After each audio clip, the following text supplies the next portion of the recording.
Shalom, selamat pagi Bapak Ibu Saudara yang dikasihi Tuhan Yesus Kristus. Sebelum kita mendengar kebenaran firman Tuhan, mari kita berdoa. Bapa di sorga, Bapa dalam nama Tuhan Yesus Kristus, Tuhan dan Allah kami yang hidup dan berkuasa, kami bersyukur untuk hari baru ini kembali kami ada karena anugerah Tuhan dan karena rencana-Mu yang baik bagi setiap kami. Saat ini kami mau mendengar kebenaran firman-Mu. Urapilah kami supaya kami mengerti dan mentaati setiap kehendak-Mu. Dalam nama Tuhan Yesus kami berdoa.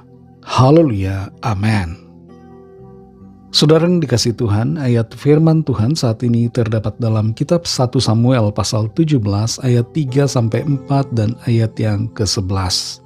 Tertulis demikian. Orang Filistin berdiri di bukit sebelah sini dan orang Israel berdiri di bukit sebelah sana, dan lembah ada di antara mereka. Lalu tampillah keluar seorang pendekar dari tentara orang Filistin, namanya Goliat dari Gat, tingginya 6 hasta sejengkal. Ketika Saul dan segenap orang Israel mendengar perkataan orang Filistin itu, maka cemaslah hati mereka dan sangat ketakutan. Saudara yang dikasihi Tuhan, kalau kita memelihara ayam itu akan bertelur, telurnya jadi anak-anak ayam, dan makin berkembang. Anak ayam itu menjadi besar, bertelur lagi, dan menjadi anak-anak ayam lagi. Memelihara ayam, kita bisa punya banyak ayam. Kalau kita pelihara kecemasan, saudara, akan muncul kecemasan baru. Ketika kita memelihara satu kecemasan, akan lahir kecemasan yang lain. Daripada memelihara kecemasan, lebih baik memelihara ayam. Lebih menguntungkan, bisa kita makan. Singkirkan kecemasan kita, saudara, karena selalu ada jalan. Dalam 1 Samuel 17 ayat 3-4 dan 11 ini dikatakan, orang Filistin berdiri di bukit sebelah sini dan orang Israel berdiri di bukit sebelah sana, dan lembah ada di antara mereka. Lalu tampillah keluar seorang pendekar dari tentara orang Filistin, namanya Goliat dari Gat, tingginya 6 hasta sejengkal. Ketika Saul dan segenap orang Israel mendengar perkataan orang Filistin itu, maka cemaslah hati mereka dan sangat ketakutan. Goliat ini, saudara, seolah-olah tiba-tiba muncul begitu saja. Selama pertempuran selama ini, pasukan Israel tidak pernah melihat Goliat. Tapi tiba-tiba pada kesempatan konflik yang sekarang ini, muncul Goliat. Goliat tinggi besar. Tingginya bukan main-main, 6 hasta sejengkal. Dan dia bukan sekedar tinggi saja, tapi dia punya perawakan seorang prajurit. Tinggi Goliat kalau dikonversi ke ukuran meter adalah hampir 3 meter.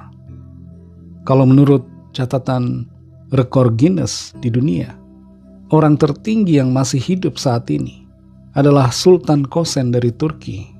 Tingginya mencapai 2,51 meter. Tapi pemegang rekor tertinggi dalam sejarah di luar Alkitab adalah Robert Wadlow yang tingginya mencapai 2,72 meter. Saul dan pasukan Israel ketakutan melihat Goliat yang tinggi besar, bagai raksasa. Selama ini kemana saja Goliat kok tidak kelihatan? Tapi kemudian muncul dan menakutkan mereka semua, menggentarkan, menimbulkan kecemasan.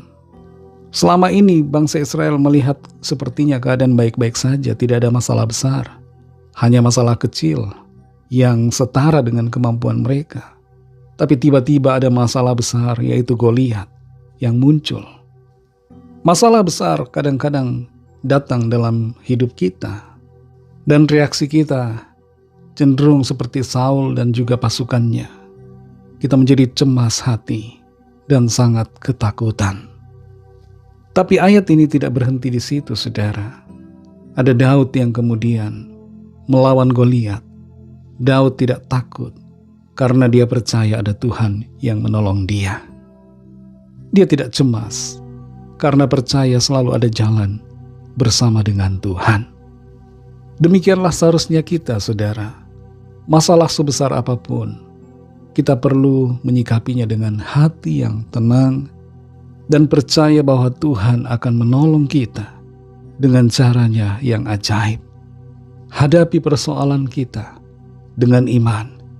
Hadapi dengan kuasa nama Tuhan, sehingga kita berkemenangan dan senantiasa mengalami keberkatan dari Tuhan. Saudara yang dikasihi Tuhan, firman Tuhan katakan jangan takut, sebab Tuhan beserta dengan kita. Apapun masalah kita, saudara, jangan cemas. Singkirkan semua kecemasan, ketakutan, kekhawatiran, kegentaran dari dalam hati kita. Karena selalu ada jalan dan selalu ada mujizat yang Tuhan sediakan buat saudara dan saya. Mari kita berdoa.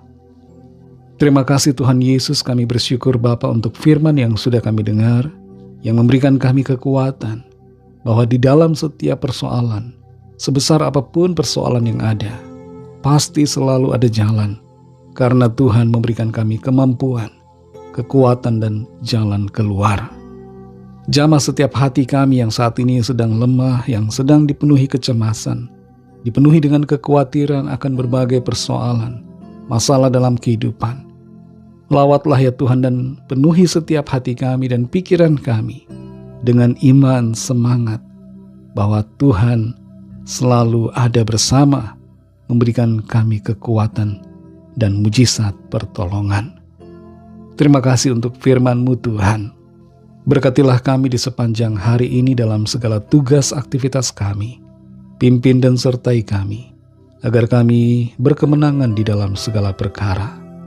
Kami serahkan setiap pergumulan kami masing-masing, setiap permohonan doa yang disampaikan. Lawatlah ya Tuhan dan nyatakan kuasa pertolongan serta mujizat-Mu bagi setiap kami. Kami serahkan semua ke dalam tangan kasih-Mu. Dalam nama-Mu yang kudus, nama Tuhan Yesus Kristus, kami sudah berdoa dan mengucap syukur. Haleluya. Amin.